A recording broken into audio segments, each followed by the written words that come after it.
America का B-52 bomber crash हुआ है। बड़ी खबर आ रही है कैलिफोर्निया से। कैलिफोर्निया में उड़ान भरने के बाद क्रैश हुआ। एडवर्ड्स एयरफोर्स बेस से बॉम्बर ने उड़ान भरी थी और यह क्रैश हो गया। हादसे के बाद बॉम्बर में आग लग गई।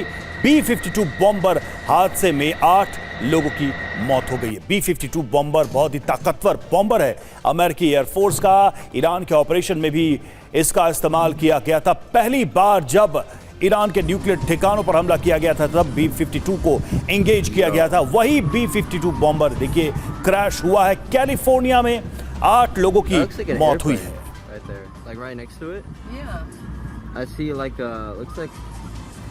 और 3 तस्वीरें अब आपको दिखाते हैं। दुनिया के सबसे ताकतवर अमेरिकी बॉम्बर के बारे में भी जानकारी देंगे, लेकिन उससे पहले ये देखिए B-52 बॉम्बर अचानक से क्रैश हुआ, जिसके बाद धुएं का गुबार उठा। हादसे के बाद भीषण आग लगी और 8 लोगों की मौत की खबर भी सामने आ रही है। तो हादसे का शिकार होने के बाद ही विमान में आग लग गई। B-52 बॉम्बर कैसे क्रैश हुआ, सवाल उठ रहे हैं। इसके पीछे क्या कारण बताया जा रहा है? क्या कोई तकनीकी परेशानी थी? किस वजह से यह हादसा हुआ है? लेकिन हादसा होने के बाद देखिए कैसे आग लगी, धुएं का गुबार उठता हुआ दिखाई दिया और 8 लोगों की मौत की खबर है।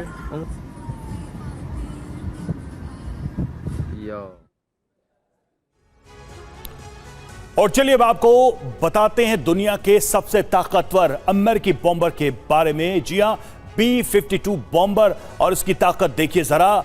एडवांस्ड और स्टेल्थ बम वर्षक विमान है ये और दुश्मन के रडार की पकड़ से ये बाहर रहता है। इसके अलावा पारंपरिक और परमाणु बम गिराने में भी सक्षम है। दुनिया के महंगे और घातक विमानों में एक है। एयर डिफेंस को चकमा देने में सक्षम है स्टेल्थ टेक्नोलॉजी और दुश्मन देश में अंदर तक जाकर यह हमला करता। इराक, अफगानिस्तान, लीबिया वॉर में इसका प्रयोग किया गया था और यही B-52 दुर्घटनाग्रस्त हुआ है। बड़ी खबर यह है कि ईरान से डील के बीच डोनाल्ड ट्रंप ने चेतावनी दी है। क्या कहा है? ट्रंप ने ईरान पर फिर हमले की धमकी दी है और कहा कि उम्मीद है ईरान मिलकर चलेगा। साथ नहीं चला तो जहां से शुरू किया वहीं चले जाएंगे। मुझे नहीं लगता कि ये जरूरी होगा। डोनाल्ड ट्रंप ने ईरान पर फिर हमले की धमकी दी है, चेतावनी दी है और कहा कि उम्मीद है ईरान साथ मिलकर चलेगा और अगर ऐसा नहीं हुआ तो जहां से युद्ध की शुरुआत हुई थी वहां पर फिर से हम आ जाएंगे। ये बात डोनाल्ड ट्रंप की तरफ से कही गई है।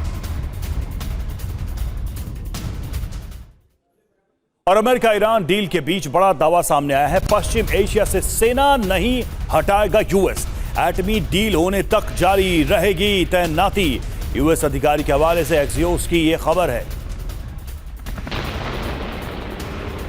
ईरान पर इजराइल के पूर्व प्रधानमंत्री का बयान भी सामने आया है। यहां कहा गया है कि ईरान से डील नेतन्याहू की ऐतिहासिक विफलता है। इजराइल में सरकार बदलते ही ईरान पर कार्रवाई की जाएगी। बेनेट की तरफ से कहा गया सरकार बदलते ही ईरान में सत्ता परिवर्तन के लिए उल्टी गिनती शुरू हो जाएगी। और इधर अमेरिका से डील के बीच IRGC का बड़ा बयान आया है। युद्ध में हिजबुल्लाह का प्रदर्शन बहुत अच्छा। IRGC ने कहा हमास को फिर खड़ा करेंगे। इस्माइल कानी ने यह बयान दिया है।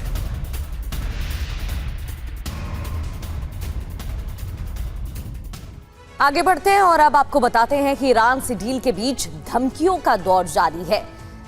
किसने क्या चेतावनी दी है, अब तक क्या बयान सामने आए हैं, यूएस का दावा क्या है और ईरान का जवाब क्या है? अमेरिका डील होने तक ईरान के आसपास सेना रहेगी, ये दावा किया जा रहा है। ईरान का इस पर जवाब, ईरान को प्रतिबंधों से राहत मिलेगी। बिल्कुल इस तरह के दावे लगातार आ रहे हैं। अमेरिका का दावा यह है कि ईरान परमाणु हथियार नहीं बनाएगा और ईरान का जवाब यह है कि अमेरिकी नाकेबंदी हटेगी। ईरान कह रहा है कि अमेरिका यहां से जाएगा। इधर $300 मिलियन देने की बात झूठी है, यूएस का दावा। ईरान ने जवाब दिया संप्रभुता का सम्मान। डील नहीं तो हमला करेंगे, चेतावनी है ट्रंप की यूएस की। ईरान का जवाब यह अंतिम समझौता नहीं है, साफ कह रहा है ईरान, आगे संभावनाएं बनी हुई है। यूएस ने यह भी दावा किया परमाणु कार्यक्रम को लेकर कि परमाणु कार्यक्रम की जांच फिर होगी, यानी कि निगरानी अमेरिका की रहेगी। इस पर ईरान का क्या जवाब आया? ईरान ने कहा कि सभी विकल्पों के लिए हम तैयार हैं, सभी ऑप्शंस के लिए ईरान भी तैयार है, ये ईरान की तरफ से कहा गया है। इस बीच इजरायल का दावा संघर्ष अभी खत्म नहीं हुआ है।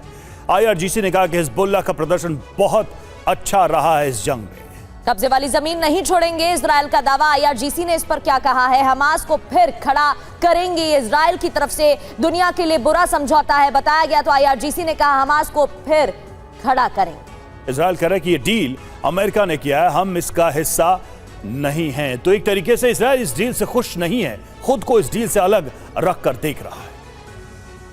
बड़ी खबर यह है कि स्ट्रेट ऑफ हॉर्मुज से अमेरिकी नेवी की नाकाबंदी हटी है और हॉर्मुज से तेल टैंकर्स का निकलना शुरू।